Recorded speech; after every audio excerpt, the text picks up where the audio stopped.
Hello, fellow YouTubers. As you know, I collect various things. Vinyl records. I say vinyl. It's a weird thing. Vinyl records, books, comic books, action figures, and I felt kind of bad because since I went to the UK, I haven't made videos at all. It's just I'm enjoying my life here. But yeah, I figured why not. I'm going to try to show you some of the books that I got. Yeah, this is going to be a massive book haul, and all these books I got for free because of a gift card mix-up. I had a gift card I was supposed to use for textbooks, but I had already bought my textbooks, so I just kind of had a free gift card, so I figured I'm just going to buy books that I want to read for fun. So first up is 10 Questions Science Can't Answer Yet.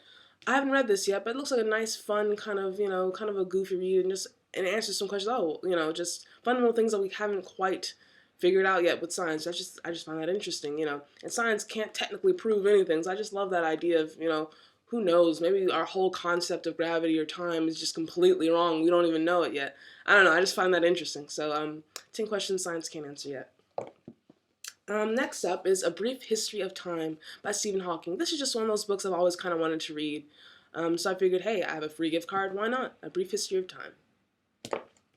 Next up, I'm going to have a lot of sci-fi for you guys today. A Scanner Darkly, by one of the great sci-fi writers of, I don't know if it's our time, of time, 20th century? I don't know, but yeah, A Scanner Darkly, very excited to read this. Animal Farm, one of those middle school, high school books that I actually, properly fell in love with. Animal Farm, I loved it. It's a very thin read, so it must have been, maybe it was middle school, but yeah, Animal Farm, I love this book. Great. There's like a 90s movie version that creeped me out as a kid. But this is one of the best allegorical stories I think ever. I just really, really like this book. Oh, I just finished reading this. Do Androids Dream of Electric Sheep? The precursor to the movie Blade Runner, which I haven't seen because as a 90s kid, Blade Runner was like in the 80s. It kind of just wasn't really on my radar, as a kid. And my dad wasn't the biggest fan of it, so I just never really was exposed to it. But I love this book. And watching the Blade Runner trailer, I'm a little nervous because, like all movie adaptations, things change. But I love this book with a passion. So eventually I'll watch Blade Runner. But Do Androids Dream of Electric Sheep? Just an awesome, awesome read. Loved it. Next up is one of my favorite sci-fi books of all time, Flowers for Algernon. It's just really great. It's about a man's journey from being mentally handicapped, not being learning disabled, and he gets this procedure to become brilliant and all this high IQ, and it talks about his relationship with the mouse and what he's going through, and it's really great to be that brilliant, and his slow decay. It's just good book, Flowers for Algernon. One of my favorite books. This may be my favorite book. I'm not sure because there's many genres I like, but this is definitely one of my favorite sci-fi books. This might be my favorite, Flowers for Algernon. It has such a heart and soul to it as well as cool sci-fi stuff. It's Not Me, It's You. I'm pretty sure I showed you guys this in the British Hall or something, but I don't know if you guys know this. I probably mentioned it before. I have the biggest crush on this British comedian. Oh my lord, just a year going strong, which is so pathetic that I have anniversaries for celebrity crushes I have. I mean, he lasts longer than Tom Hiddleston and Noel Fielding, so I mean, yeah. John Richardson, oh my lord, I love this man. As much as you can like someone that you don't know, but I find him hilarious, and this book is hilarious, but also very poignant and sad, and I mean, this is his life, But yeah, it's not like a whole from birth to stardom or anything, but it's just like a little chapter in his life that's really cool, and I love this book, but I'm a fangirl, so just don't listen to me. Another memoir of sorts. Well, this actually is a legit memoir. That other book wasn't. My screen. Okay. I Know Why the Caged Bird Sings. Ugh, one of the best title books I think ever, by Maya Angelou. I love this cover, the little silhouette there. I love this, yeah. And she grew up in Arkansas, and I have family there, and I grew up there a little bit as a kid, so I just love reading about places that I've been to. I just find that cute. So, and Maya Angelou, one of the greatest poets ever, so I Know Why the Caged Bird Sings. Very excited to read this. I got next 4 Gothic novels. It is The Castle of Otranto, Vathek, The Monk, and Frankenstein. And I probably butchered all 4 of those names as far as pronunciation, but sometimes I say vinyl instead of vinyl. I have weird word pronouncing. Don't even listen. I don't know what my accent is. It's just wrong, to be honest. Not even one. But anyway, 4 Gothic novels. Yeah. Ever since liking Phantom of the Opera and stuff, I've really been into this whole Gothic romance kind of books and stuff. So I love. Yeah. I'm excited to read this. I've read a few others, but yeah. And I mean, as far as I know, Castle in Toronto is the definitive of, of this genre of Gothic literature. That's like the one to read. So I'm very excited about that. Next up, more sci-fi. Yay! 1984. One of those high school books, like I said, once again, George Orwell, really, really enjoyed. Just, yeah, and I was watching TNG recently, and the whole, there are four lights. I think, yeah.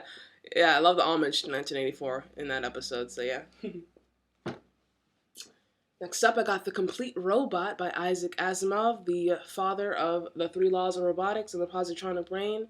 And as a TNG fan, of course, I'm like so into like all that robot stuff and android stuff. So, yeah, Isaac Asimov, The Complete Robot. I've read a little bit of this, very, very little.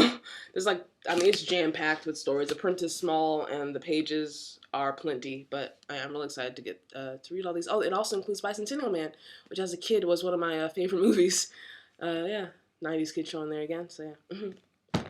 And The Picture of Dorian Gray, which I think is considered kind of a gothic-y novel, I don't know. But it's about this beautiful man, and he kind of makes a pact that he will stay young while his picture will bear all of his sins and transgressions.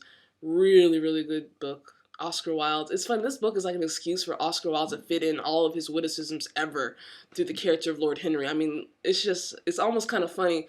Lord Henry in this book is kind of almost like a douchey character when you read it from a modern perspective. He's just like, oh, well, life is just like blah, blah. And he just goes off on this whole tangent of what life is. It's a really good book. And, it also includes lots of descriptions of London.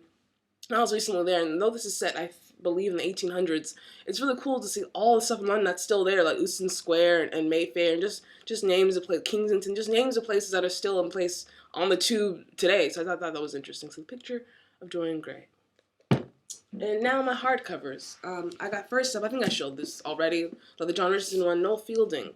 The Scribbles of Madcap Shambleton. Yeah, I'm not that into Noel Fielding now. I mean, he's cool and all, don't get me wrong, but yeah, John Richardson is just, yeah, it's just, okay.